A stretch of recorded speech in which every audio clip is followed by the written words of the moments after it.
The Coca-Colas, the candies, the popcorns, every single thing you could possibly imagine.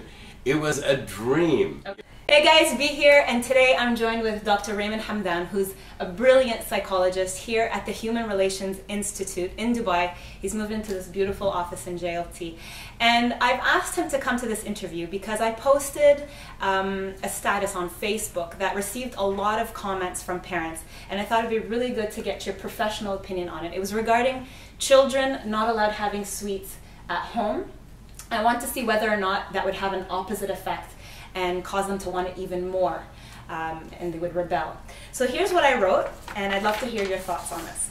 So, do you think that if a child grows up not allowed having sweet treats and soda at home, that they'll rebel and want it even more when they grow up? It's a personal struggle that I face every day with my own kids. To me, soda, sugary sweets only hurts a child. I know it won't kill them to have it once in a while, but it's certainly not doing them any good either. And in today's world, once in a while is a whole lot. Birthday parties, school parties, activity, events, dining out. I know people say everything in moderation, but where do we draw the line with that philosophy?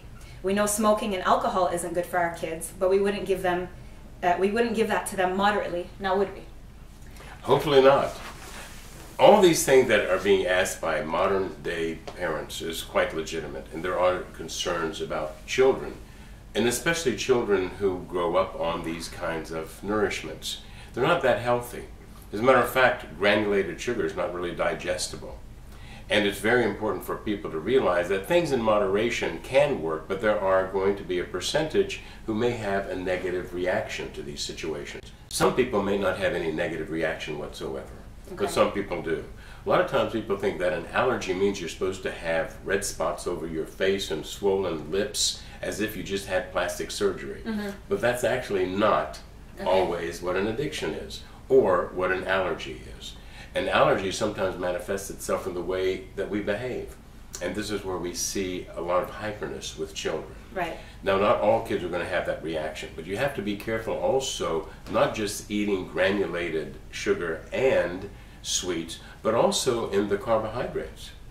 There's a particular fast foods place that, despite the fact that they're trying to be very conscientious about diet at their local stores around the world, 84% sugar is found just in the bun of the hamburger.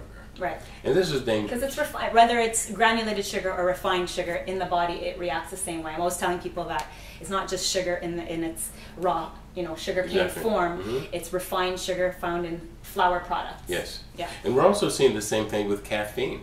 So when children get too many of the colas, it can have the same kind of an effect. Okay. So what we do as an experimental phase in our very, very evidence-based practice, which also is solution-oriented. Okay. Well, one of the things we do is the diet program.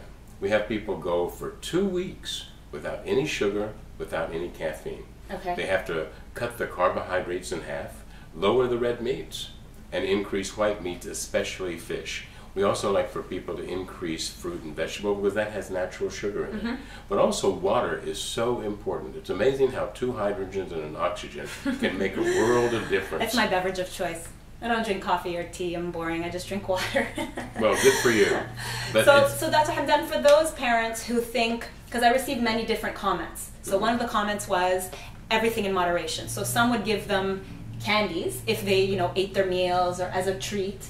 Once in a while, again, that once in a while, and others wouldn't give them any soda, while others would say, no, at home, only give them good food and it won't affect them when they become an adult, as in it won't have that reverse effect that I was worried about psychologically. If you tell them, no, no, no, you can't have it, will they want it even more, let's say, when they go to a friend's house or, when they grow up?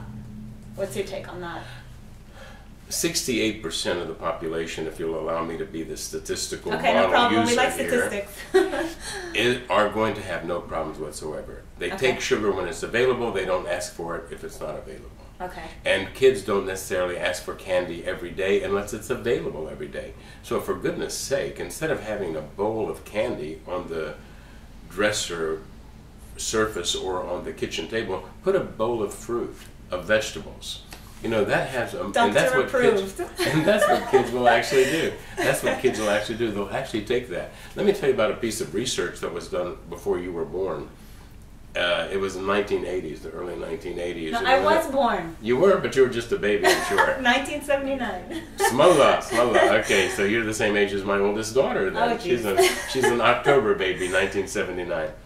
So what we found in that, what they found, sorry, in the research that was done at Children's Hospital in Washington, D.C., was what the nutritionists and dietitians had asked parents to participate in. Okay.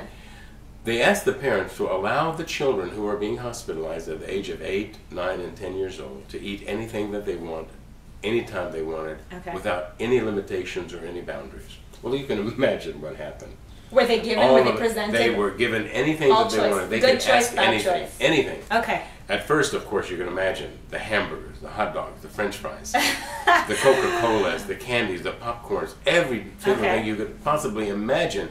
It was a dream. Okay. You know, you just wish you were one of those kids, of course. What was amazing is within 36 hours, so the same children were now asking for steak, greens, potatoes, proper kind of bread. They wanted eggs, they wanted bacon, they wanted applesauce, they wanted the healthy foods.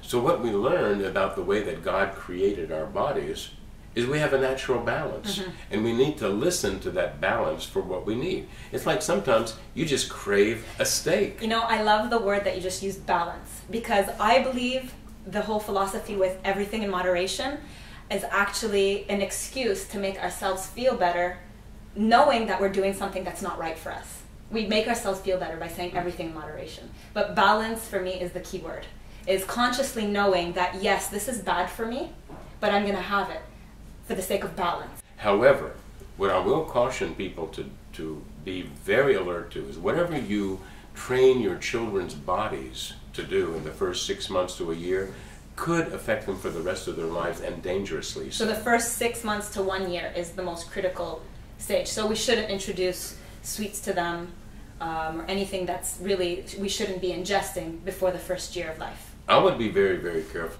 Okay, excellent.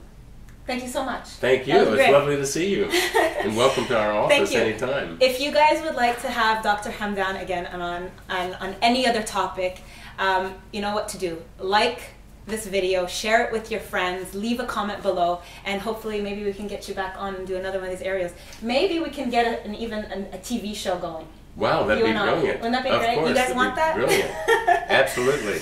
Okay, thank you very much, and I'll see you guys again.